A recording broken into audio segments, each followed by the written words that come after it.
So now you finally stopped looking at the stuff, and now you're going to take your expo at like 19 minutes. So your main has been completely dry, or almost completely dry, for a really long time now, and you're just now securing another expo, and you have 67 workers. 67 workers needs 3 bases to mine efficiently, and you've got this base doesn't count anymore. So you're securing 1 base, bringing your total bases up to 2. So you're going to automatically have 10 workers not doing anything. So you should definitely be securing this base, and maybe this base as well. I would like to see you float this over here and then just throw up like 4 bunkers around it and put like 5 Marines over there. But this is another game that's just basically coming down entirely to economy. Now luckily your Zerg opponent has been very bad about economy himself, so you're economically either tied or ahead throughout most of the game. But with 74 workers and 2 mules, you should be getting double your opponent's income. You should have almost a 3k income at this point. And you have about half the income you should have because you just don't have enough bases.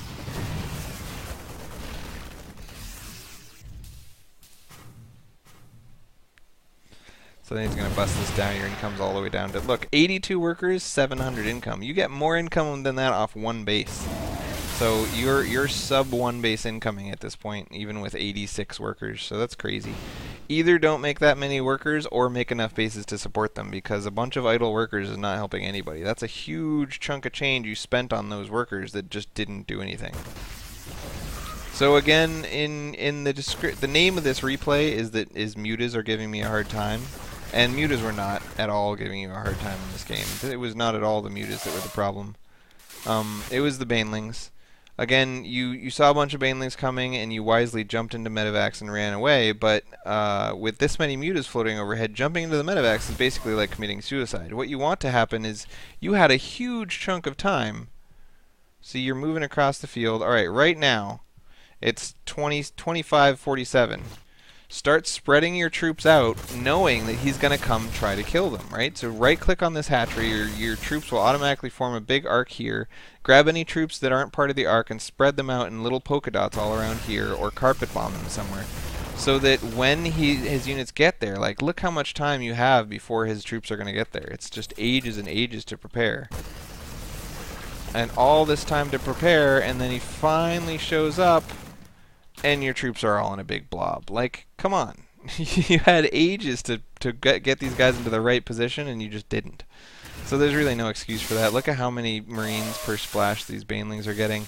This entire game, basically, you were ahead economically long enough that you could have won with better spreads. If you'd made the same number of troops, amount of income, and just done really good spreads in all of your battles, I'm pretty sure you would have won.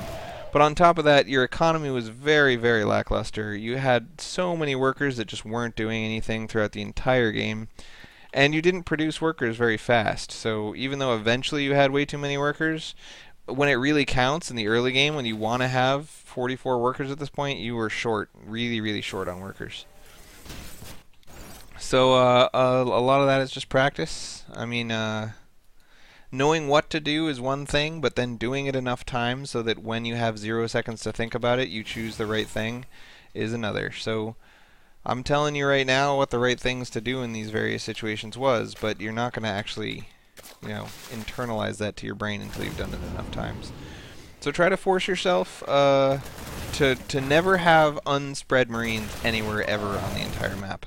And what that means is, in this situation, when you're pushing across the map, hold position right now and look around. Do you see big balls of Marines? Yes, that means you are walking across the field clumped together. You never want to be doing that.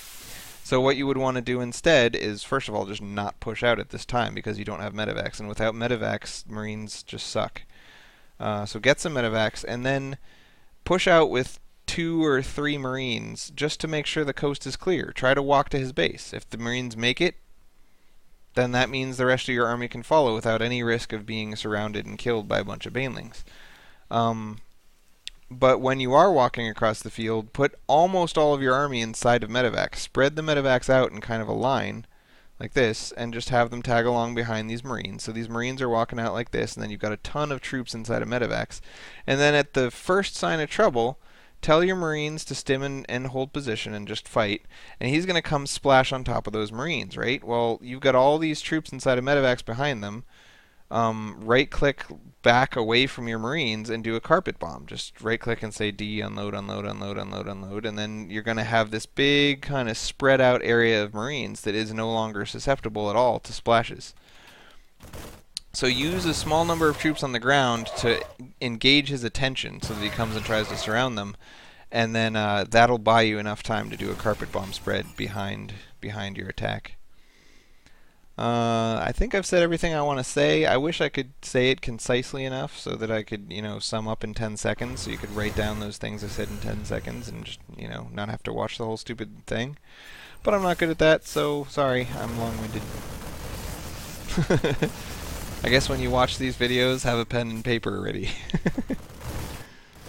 So yeah, there a lot of big mistakes in this game is a good example. If you have any questions, let me know, and I'll just keep the replays and I can look at them again. But yeah, hopefully that's enough. See ya.